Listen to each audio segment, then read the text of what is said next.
लोकतंत्र जो खतरे में है, इस देश की लोकतंत्र को जो ख़त्म करने का काम बीजेपी की केंद्र की सरकार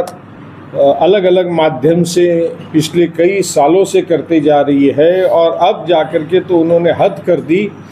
कि जुडिशरी का भी इस्तेमाल साफ तौर पे उन्होंने किया। ये साफ सुथरा नज़र आता है आदरणीय हमारे नेता राहुल गांधी जी के ऊपर, जो सूरत के कोर्ट में डिफेमेशन का जो सूट था, जो एक सिविल स्वरूप का था, उसको क्रिमिनल स्वरूप के अंदर बदल के उसमें जो मैक्सिमम पनिशमेंट है 2 साल की, वो उन्होंने सुनाई। ये कोर्ट ने किया, मगर ये साफ दिखता है कि ये करने का काम केंद्र सरकार के इशारे पे हुआ है, क्योंकि लोकसभा के अंदर राहुल गांधी ने ये जिस दिन से अडानी को लेकर के और अडानी के माध्यम से शेल कंपनीज, ऑफशोर कंपनीज और करोड़ों अरबों रुपए की जो मनी लॉन्ड्रिंग होकर के पैसे इस देश में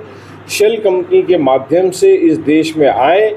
डिफेंस में वो पैसे लगे और वेरियस अलग गवर्नमेंट के डिपार्टमेंट के देश के अंदर के देश के कामों में लगे, इसकी जब उन्होंने इसकी इंक्वायरी मांगी और अडानी के पास एकदम से अचानक से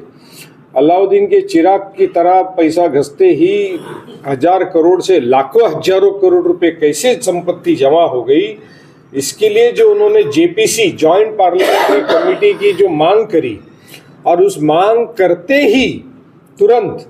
जो है ये सूरत का मामला जो 4 साल से बंद पड़ा हुआ था, उसे खोला गया और तुरंत उस पर फैसला सुनाया गया। आप देख सकते हैं कि अभी सुप्रीम कोर्ट में जो लक्षद्वीप के खासदार थे, सांसद हैं, और उनके ऊपर मर्डर का, हत्या का आरोप, किसी का हत्या कराने का आरोप है, और उसके ऊपर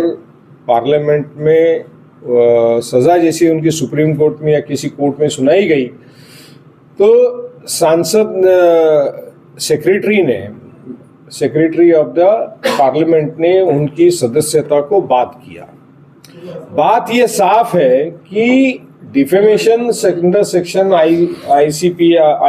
आईसीपीसी जो है इंडियन पेनल कोड आईपीसी के अंदर सेक्शन 499 और 500 के अंदर सिविल एंड क्रिमिनल डिफेमेशन, इस तरह की 2 बातें। गांधी परिवार, मैं आज ही किसी अखबार में पढ़ रहा था कि पंडित नेहरू ने अपनी सारी धन संपत्ति 19 नवंबर 1969 को हजारों करोड़ रुपए की धन संपत्ति उस समय की राष्ट्र के नाम कर दिया। ये पेपर में छपा है आज ही की, मैं अभी अखबार का नाम आपको नहीं बता पा रहा हूँ, एडिटोरियल में आया, मेरे ख्याल से महाराष्ट्र टाइम्स में ही है, अगर मैं गलत हो तो मुझे सही करना। ये हजारों करोड़ रुपए की धन संपत्ति जिस गरीब परिवार ने इस देश के लिए दे दिया, उसको क्या पड़ी हुई है, उसके ऊपर लांछन लगाया जाता है, उस परिवार के ऊपर भ्रष्टाचार के आरोप आपने लगाए। 2010 से जो शुरू किया 2014 तक एक भी घोटाला जिसमें कांग्रेसी या गांधी परिवार का व्यक्ति को दोषी पाया गया हो, जो भ्रष्टाचार के आरोप आप 2006 से लेके तो 2014 तक लगाते रहे और झूठे आरोप लगा करके आप जो सत्ता में आए, वो एक भी आरोप कहीं पे भी कोर्ट में आज तक किसी एजेंसी ने सिद्ध नहीं किया। तो झूठे आरोप लगाना आपका काम है। देश में महंगाई बढ़ रही है, उसके खिलाफ अगर लोग आवाज उठा रहे तो आपको तकलीफ है। बेरोजगारी बढ़ रही है तो आपको लोग आवाज उठा रहे, संघर्ष कर रहे तो आपको तकलीफ है। वो दिन दूर नहीं जब इजराइल में जो आज हो रहा है, पुलिस इजराइल में रेवोल्यूशन लोगों का, उस तरह का रेवोल्यूशन इस देश में होगा, उसको कुछ ज्यादा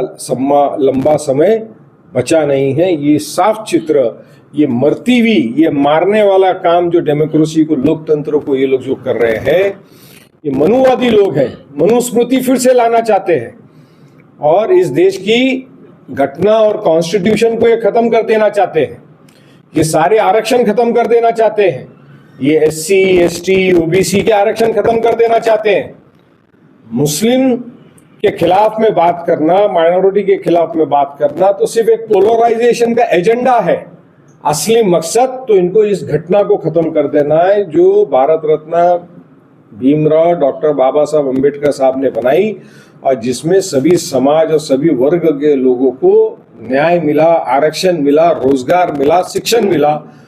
उस व्यवस्था को इनको खत्म करना है। ये उसके पीछे का उनका खरा एजेंडा है, और इसके लिए ये सारी हरकतें करते हैं। हम इसकी कड़ी निंदा करते हैं, कड़ा विरोध करते हैं, और ये मांग करते हैं कि गवर्नमेंट ऑफ इंडिया ने, प्राइम मिनिस्टर ने ज्वाइंट पार्लियामेंट्री कमेटी अडानी के संदर्भ में बनाना चाहिए। धन्यवाद।